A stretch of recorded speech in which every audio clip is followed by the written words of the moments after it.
Before this video begins, I need to warn you all. This is going to be very unscripted. There's going to be very little structure here, and probably very little editing as well, if any, because this is kind of just a way for me to get my thoughts out on the Stitchwraith series of epilogues, I guess, because the Fazbear Frights series has ended, and I have no idea where we're at now, and frankly, I'm kind of confused about the story of the Stitchwraith and about everything connected to it, in a major way. So while I would have liked to maybe do a live stream instead of this, unfortunately, with current internet, that is not going to work, so we're just going to do a super unedited video instead, and kind of just where I can spit all my thoughts out, kind of vomit them up, you know how it is. And maybe in the comments you guys can discuss what you think, and we can come to some sort of conclusion on why the Stitchwraith exists, what it means for the rest of the series, and just kind of form together the story going on here. Because I want to also find out why, like, how it actually connects to the rest of Fazbear Frights, even though I think we have an idea of that now. Just kind of figure it out, you know? So I'm going to go through, really quickly, all 11 Stitchwraith stories, and piece them together. See what we can do. So if you're looking for a bit more concise of a video, maybe this isn't right for you, but if you want to solve the Stitchwraith story, and you're okay with it taking maybe a bit longer than these videos usually do, I recommend you stick around, because this could be, I think, pretty helpful. So we're going to start right here with Stitchwraith number 1, and just kind of go from there and kind of try and build upon each one of these in a sort of manner that makes sense. I think in Stitchwraith 1, all that really happened is we have Detective Larson, and he finds out from the police chief that the Stitchwraith is a thing that even exists, and that it's withering away bodies. Now this, I think, all is pretty much explained already. We know what happened to all these bodies. We know that they have all been accidentally killed by the Stitchwraith because of Andrew, or actually, was it even Andrew? I don't think it was even Andrew. I'm pretty sure it was because William Afton was also, like, hitchhiking in the Stitchwraith. It's mentioned that there's a third soul in the Stitchwraith other than Jake and Andrew, and that this third soul is sort of controlling the whole shocking thing going on, and the killing of everybody. So, I mean, I think that everything here is already solved. The question at this point was, why is it looking for parts? Which, of course, is to destroy them, all these agony-infested parts, and animatronics that have sort of spread to the rest of the series. So I think that number 1 here is already explained. We know where the Stitchwraith came from, we know how it was built, we know what it's doing. And even in... Okay, what's weird, what I will say is weird, is in the second Stitchwraith story, where Detective Larson actually goes to investigate the house where Jake used to live. I don't really hear people talking about this much. He visits where Margie lives and where Jake used to live before he died and went on to possess the Stitchwraith. And he's kind of looking for any sort of clue that he can find about the Stitchwraith. And what he does find is there's the cabinet that the original doll that the Stitchwraith is made out of, which I think was called, oh shoot, what's the name of the thing? Okay, hang on. What's the name of it? I don't know. There was a doll that Margie had convinced Jake was real to kind of help him cope with his tumor, and then this doll turns out to be sort of real in a way, and then Jake ends up possessing it. We're still not entirely sure how that happened, how he went on to possess this doll. I can only assume he gathered up the willpower to go and visit the closet, because after his dad died, he realized he probably wasn't going to get well either, so he goes to the drawer, he opens it up, or the dresser, he opens it up, and he sees this doll, and that's where he dies, because he realizes that the whole thing is, either he dies from happiness, and from, like, sort of bittersweet happiness, because he knows what Margie and Evan did for him, or he dies from sadness because he knows that there isn't actually a friend in the closet, which, I mean, was already pretty far-fetched, but apparently he believed it. Either way, somehow he ended up possessing this doll because of that, and because of these strong emotions, I guess, that he's having. His soul is transferred into this doll, and that becomes the Stitchwraith, which is now looking for these parts.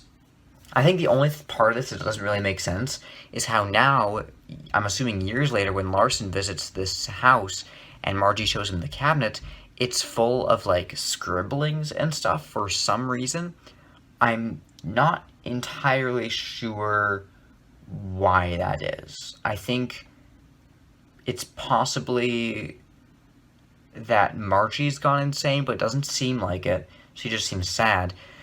It's possible that the doll is something sinister, but it never is made out to be that way for the rest of the series. The doll doesn't seem to have a mind of its own or anything. It seems to be a perfectly normal object that maybe has some paranormal properties, and that's about it.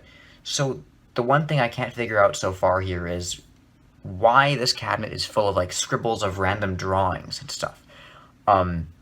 Someone put them there, and I can't quite figure out who it was yet. I don't think it's Jake. I don't think it's Margie. I don't think it's the doll. So I'm kind of confused by that. Not that it's a super huge detail, but it's interesting. We'll move on and see if we can figure that out in a bit. But what I also am wondering is, in this third little teaser here, they're called stingers, apparently. We find Phineas Taggart, who is the guy who actually created the Stitchwraith. Yeah, and he's kind of the original. What's weird is Phineas Taggart has a very similar name to Dr. Talbert, who is a certain girl's father, who we find out about later in the series, who's investigating, like, remnant and stuff. Very similar names, and they're investigating very similar things. I can't help but wonder if they're connected, but I don't think they are, because it's never mentioned. But they have similar names, they're investigating similar things. It's a bit suspicious. It's a bit sus. Ignore that. And he is... what does he create the Stitchwraith out of again? He creates it out of the battery pack of Fetch. That makes sense. We still don't know how Andrew's soul got into Fetch. We know that Andrew at some point was murdered, I'm presuming by William Afton, and his soul was ended up transferred into Fetch. I guess the details of that don't matter all that much, but it would be nice to know how that happened. We were going to get an Andrew story, apparently, but it just kind of hasn't happened now. I will say it's interesting how the story that was meant to be about Andrew, Friendly Face, I could definitely see the creature in that story being replaced with Fetch and kind of interchanged. Because that story was originally going to be about a kid named Andrew, like Andrew. But the name was changed shortly before release to Edward. We don't know why. My only guess is it was originally going to be an Andrew origin story, but for some reason they changed it. Because the creature in that story is like a robotic cat thing that is made out of the DNA of a real cat that you can send in. It's supposed to be like out of a dead, loved animal. You can send it in and it'll make like a robotic replica. The weird thing about that is that could totally be replaced with Fetch. They could totally be interchanged. You have Fetch. He could have been the antagonist of that story. He could be the same thing and then just swapped out for whatever reason, if that makes sense. It seems like Fetch was maybe originally going to be the villain in that story, and then he was changed out for this kind of generic cat thing. I don't know why, but I think that would be... I think it kind of makes sense, and I haven't heard anyone mention it. So I'd like to know everyone's thoughts on that. The other parts of the Stitchwraith that we find out in this stinger are in it. Is this... Oh yeah, Simon. The doll in Jake's room is called Simon. The head of this Simon doll goes on to the endoskeleton, which is why Jake, who's in the Simon doll, can see, while Andrew can't. Andrew only controls the battery pack. Jake controls the actual head, which is why he can see. And then he also uses agony from a paper plate for some reason. A mirror, a jack-in-the-box, and an endoskeleton. The endoskeleton could be from anything. It could be literally any sort of animatronic in the series, or it could be nothing. The rest just seems like random things to kind of fill this robot up with agony, I guess. Okay, so yeah, then the Stitchwraith kind of awakens, and in the next epilogue, we get to see that Jake and Andrew kind of meet each other, and they get a goal, which is to collect all these things that Andrew has infected with his agony to destroy them. Yeah, so Andrew's clearly, in the man in room 1280, we have this dying man. He's basically a corpse at this point. William Afton, I'm assuming that's who it is. And Andrew is also in that story with an alligator mask for some strange reason. And they both end up in this man's body, which ends up blowing up in the Fazbear Entertainment Distribution Center, which is something that I still don't really understand. I will say, in the end of all of these Stitchwraith stories, right, there's this event that happens where Eleanor literally explodes, and these this black blood type fluid kind of explodes out in a very similar way to what happens in the man in room 1280. I forget what it mentions that is. I think it actually explains what that is. So we'll get to that in a second. I don't want to jump ahead too far here. But I will say right now, just so I don't forget, that that's very interesting. One, we have this man who explodes, William Afton, and this evil substance comes out. Same with Eleanor.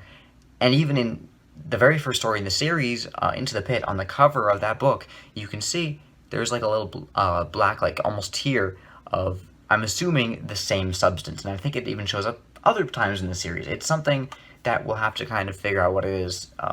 It might be explained, but we'll get to that in a bit, because I think it's important. That kind of, that whole event kind of explains how all of these stories happened, which is super helpful. Because when Andrew and this man, Andrew's kind of trapped in his body, they end up at the Fazbear Entertainment Distribution Center, they kind of explode, obviously, why not? And then that infects all these objects, all these different Fazbear Entertainment objects and items that they're selling all over the distribution center. Then those are shipped out all over the country, which then creates the events of all these stories. You have, I bet, Ralpho from Bunny Call was in that distribution center, and then he got infected with this agony. He was shipped out to that camp, and then he was evil, obviously. The games that we see, like the hiding maze, probably originated there. And mechanic parts from the hiding maze were infected with this agony, and that's how it became, I guess, sinister, maybe? I actually can't really remember if there was anything sinister about the hiding maze itself in that story, but anyway. The Plush Trap Chaser.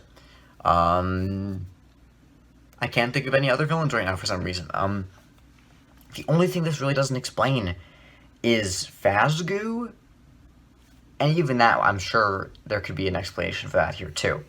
And all the supernatural elements can kind of be brushed aside and explained away by this because, oh, it's possessed, it can cause spooky paranormal things. Easy solution to all of the enemies in the series so far. They're just infected with Andrew's agony. The question I have about this is, why did Andrew or this man, William Afton, why did either of them want to go to the Fazbear Entertainment Distribution Center? Why did they want to go there? It's mentioned in the story, The Man in Room 1280, that one of them had always wanted to go there, and I'm just wondering why? It's not that important of a detail. But if Andrew always wanted to go there, I guess maybe because he's a kid and he likes Fazbear Entertainment's stuff, and he wants to go see where all of it's stored, like, hey, this is cool. I'm sure if I was a kid and I was interested in all that stuff, I'd want to go there and see, like, this huge building where all this cool Freddy Fazbear stuff is stored. Wouldn't that be awesome? But for William Afton, I'm not sure why he would want to go there. If it's him speaking, I guess because he kind of owned the company, why would he want so bad to go to the place that is owned by his company? He can go there. He could have gone there anytime he wanted. Why only now does he really want to go there? Yeah, that part doesn't really make sense to me. And so that's what makes me think that maybe because Andrew's potential motivation makes more sense, maybe he's the one who's actually talking to Father Blythe in that story, and he was the one who wanted to go to this distribution center because he wanted to see all this cool stuff. Maybe, I don't know. And then once they get there, once they get to the distribution center, maybe the reason that this man's body explodes is because Andrew, inside this man's body, is so, I don't know, I'm throwing ideas out here, but he's so outraged that he died and couldn't get to experience any of this stuff, that he just gets so mad that he just explodes the man's body. I don't know. It's all kind of a stretch and a idea that I'm just kind of throwing out there, but it's the best one I have at the moment. The weird thing is the fire. Over the course of this series, a fire keeps getting mentioned, and I'm not entirely sure why that is. There's this mysterious fire that we hear about a couple of times, and I think that it's mentioned that it's in a Fazbear Entertainment factory, which I don't think we ever really see a Fazbear Entertainment factory in the series. I don't think. Maybe in Pizza Kit, but that seems kind of random. And that the fire was also connected to one of Fazbear Entertainment's founders. So I'm assuming that's talking about Pizzeria Simulator then, right? But that also doesn't make sense, because how is the Stitchwraith connected to Pizzeria Simulator? That seems like it's not. They're two things that aren't connected. The Stitchwraith was never in Pizzeria Simulator, from what we know. And even if it was, why is that a detail worth bringing up here? I can't really figure that out. Unless the Stitchwraith has been collecting objects that were in Pizzeria Simulator. Because the thing about Pizzeria Simulator is the whole point of it was to bring all these things together, kind of like what the Stitchwraith is doing. Bring all these haunted objects together, these animatronics, these things that are kind of left over, burn them all. Burn them all so they can all kind of be gone, I guess. And since the Stitchwraith is doing maybe the same thing, maybe it went to the site where this building burned, collected all the remaining objects that maybe didn't burn in the fire, and is now going to finish the job. That's all I can think of. Really, the fire was, I guess, connected to two founders of Fazbear Entertainment. Henry was the one who burned the place. William was burned. So, I don't know. It's also mentioned earlier, I think, that the factory or whatever that Phineas was using in his experiments was also once set on fire. So that's also an interesting detail. Again, it's a factory, so I don't know if it's Pizzeria Simulator, or if that's just a connection that doesn't need to be made, but we will have to see, I guess. Another little loose end that I'm not so sure about. And then what's weird is, again, there's a factory later on, which is where Jake and Andrew have been bringing all these objects. It could be the same factory, but I don't think it is, because it never mentions this. And this is where Jake and Andrew kind of destroy all these objects, only they're actually kind of helping William in this way, because all these objects are coming together into this big trash monster that we see later in the series. So I guess by bringing all these objects back together, they also put William back together, and a little piece of him was in each of these objects. That seems to be what's going on here. But it's not entirely William, because it's also Eleanor. The whole Eleanor thing, I'm very confused by. I'm not sure. It seemed kind of sudden that she all of a sudden became the big villain here. That didn't seem like it was the original plan. I'm not so sure, because we don't really know where she came from. We don't know why she's the big villain here. Otherwise, she could just be the same as any other villain we've seen in this series, except from the fact that we're told she's not. So I don't know where she came from. We don't have like an origin story for her or anything, it seems. Maybe she's just got a similar origin story to Circus Baby from the games.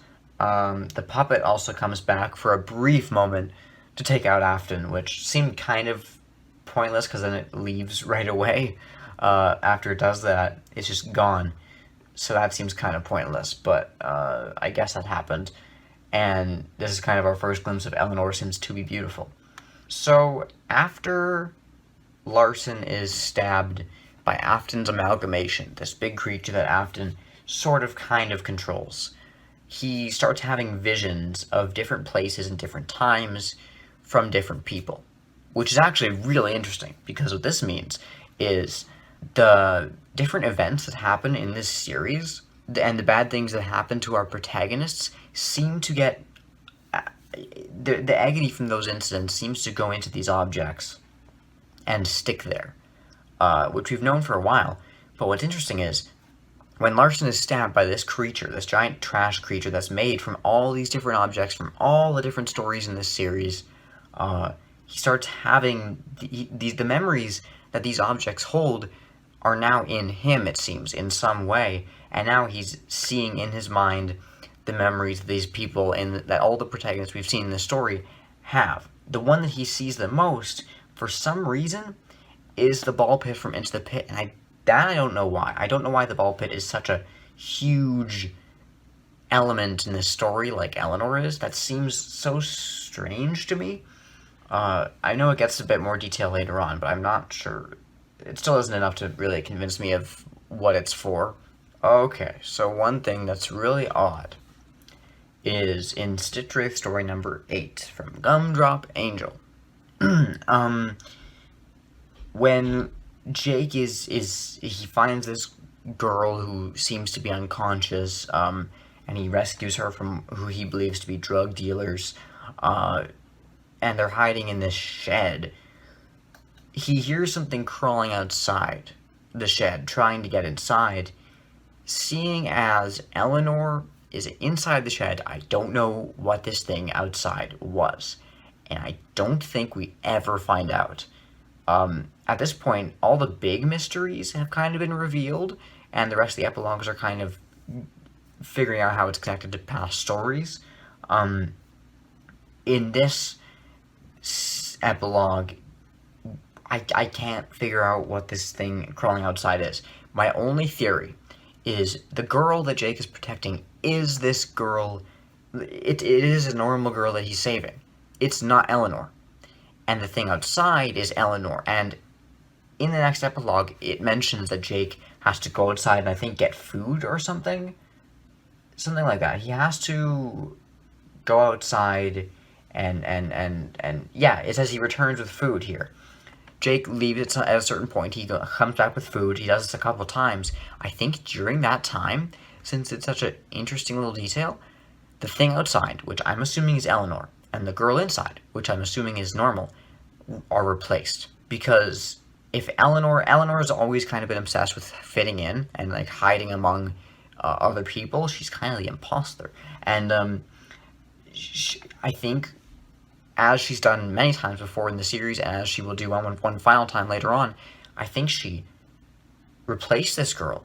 The girl's probably dead, and Eleanor is now sort of pretending to be her, and that's why it also mentions that she's acting differently now after Jake comes back with the food. And it also mentions that the thing crawling outside has somehow disappeared. Never really says why or where, but when Jake comes back, the thing seems to have lost interest. Or it's just gone. So I think that what's going on here is the thing crawling outside is Eleanor, and it's replaced this girl. That's my theory. So in the next one, from Puppet Carver, we find out that all the blood in this ball pit is from one person. And all of it is coming from a different year in time, which is very odd. Something's been bleeding in this ball pit for 3 decades. Something's been going into the ball pit and coming back out. Now, my first thought was Eleanor, but obviously she's a robot, so she won't bleed. But she does have this black, it mentions in the story, blood-like substance that she seems to leak or explode, depending on the situation. And Into the Pit, on the cover, again, you can see this same substance. I think it is blood, it's some warped type of blood or something, and that she is the one who's bleeding in this ball pit over the years as she sort of travels through time, I guess, for whatever reason. We still haven't quite figured that out, and that this blood is hers. But if I remember correctly, he never really does, like, Larson never really does a DNA test to find out who the blood belongs to, which is really strange. I don't know why he wouldn't. I don't think he does. Oh yeah, here we go. A little further evidence to support my Eleanor theory, Eleanor in the shed, and that she replaces this girl. Jake mentions, when he comes back with the food, that Renelle looks healthier than before, and this is the first time she tells him her name, and he only notices now that she's wearing a silver pendant, which makes me think that none of this was true before. She didn't look this healthy before. She didn't give him her name before. She wasn't wearing this pendant before. this is all stuff that this replacement, Eleanor, is willing to tell him that the other girl wasn't. Which I think adds a lot of credibility to this theory that I have. Okay, 2 more to get through here. How are we going? Like a half an hour? Ooh, boy, okay. Okay. So when Larson investigates the blood samples in the ball pit, he finds out that while all the blood is from the same person, which again, we never find out who it is, but it's the same person, the blood, usually the day it comes from, is very similar to a disappearance of a teenager. So, what I'm wondering about that is then, do all the characters in the series live in the same town?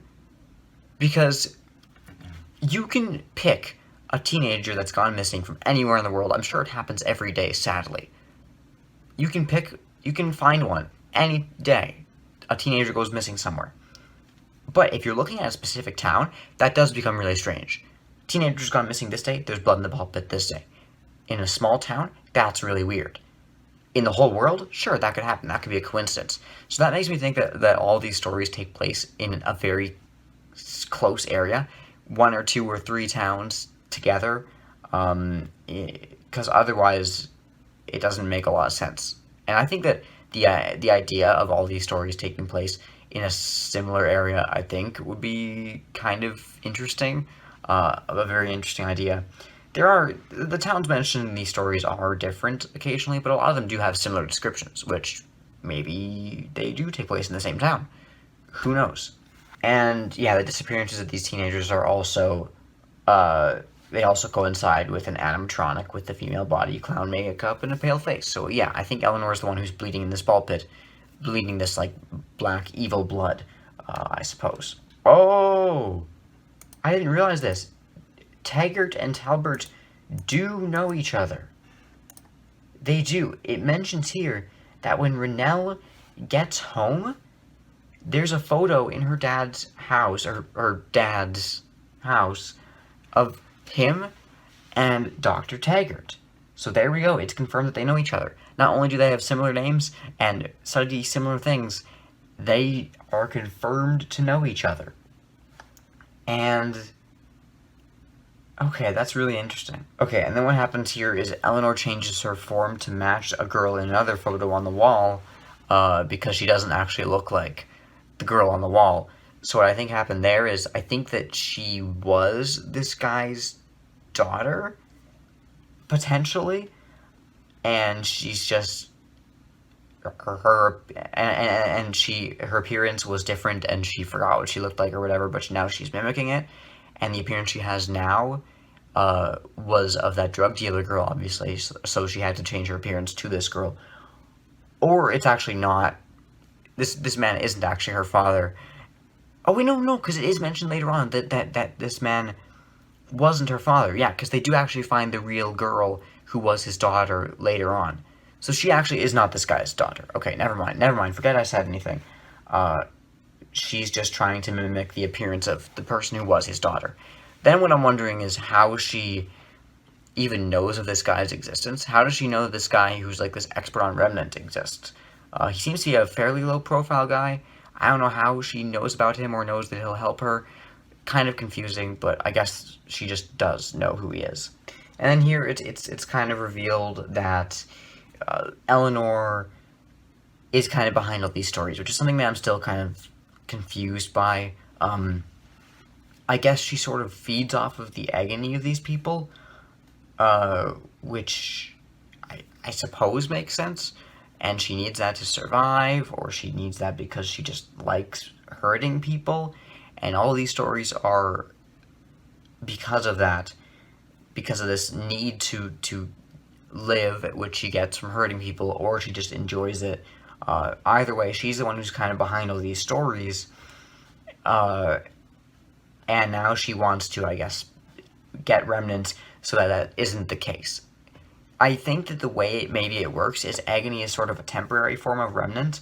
Remnant is souls, it seems. I think it gets an actual definition in the last epilogue, but that's kind of sort of what it is, and agony is just super strong emotions that can be infused into objects and make them possessed.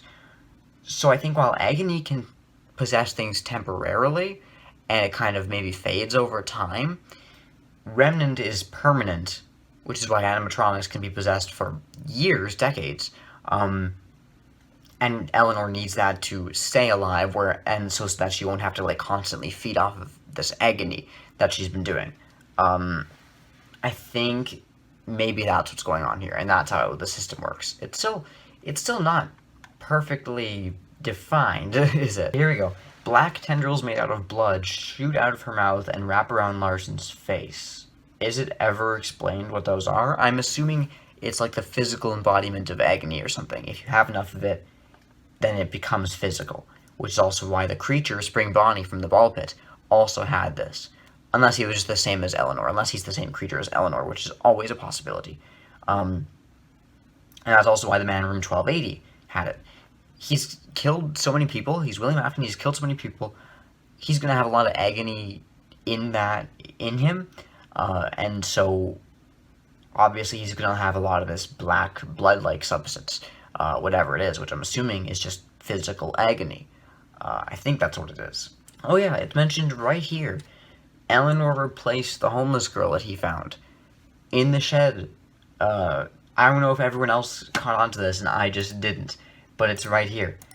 The homeless girl was real, but at some point Eleanor replaced her. I think that's what the crawling thing was.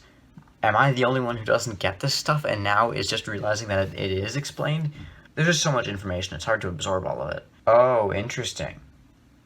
It says here on the official wiki page of these Stitchwraith stingers, that as Eleanor travels through these different time periods in this ball pit, this black blood-like substance has been kind of spurting out, and that's where some of the pieces of these souls that she's kind of gathered up and collected, all 33 of them for all 33 stories in the series, some of them have escaped into here, and now they're a part of the ball pit. I don't know if all of them or just some of them.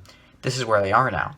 And so, in the final scene of this final Stitchwraith epilogue, Jake sort of gives these victims a happy ending.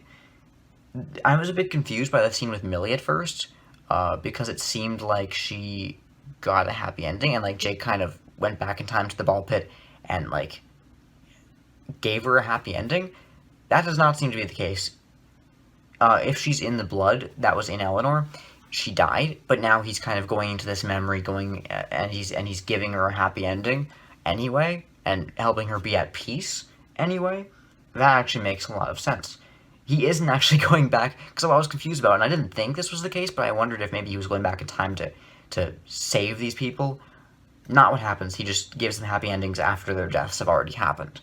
It says here, Remnant is able to create power and life out of memories. Okay, there's our definition of Remnant. And I think a lot of the questions I had about these Stitchwraith stories have kind of been answered now. I mean, a lot of the stuff I was wondering is kind of explained here. There's obviously still a few small things, but I think that I can kind of, be at peace knowing that I sort of know how this whole thing works now. Obviously there's some plot holes, but that's going to happen in a series of over 30 stories here, with more to come in Felix the Shark and in Tales from the Pizzaplex. I think, though, that this kind of makes sense to me, and I hope it makes sense to you guys too. I will do some more of these videos for Felix the Shark when it comes out, and Tales from the Pizzaplex, so this isn't quite the end, but it does kind of feel like the end, at least with the Stitchwraith stuff. Very confusing series, very confusing story with the Stitchwraith, but I feel like we've kind of got some answers. I feel like it might be able to tell us some stuff about the games as well, and how Remnant and stuff works in the games, as well as maybe how Circus Baby or Eleanor or whatever could be a villain in the games as well. We will have to see, I suppose. But thank you guys for watching. I'm going to stop now because this is 40 minutes long by the looks of it. Yikes. I'm going to stop. And I'm sure you guys are just begging for me to. Okay. Alright, thank you guys for watching. I'll see you again very soon with some very interesting projects I have on the way. Bye-bye.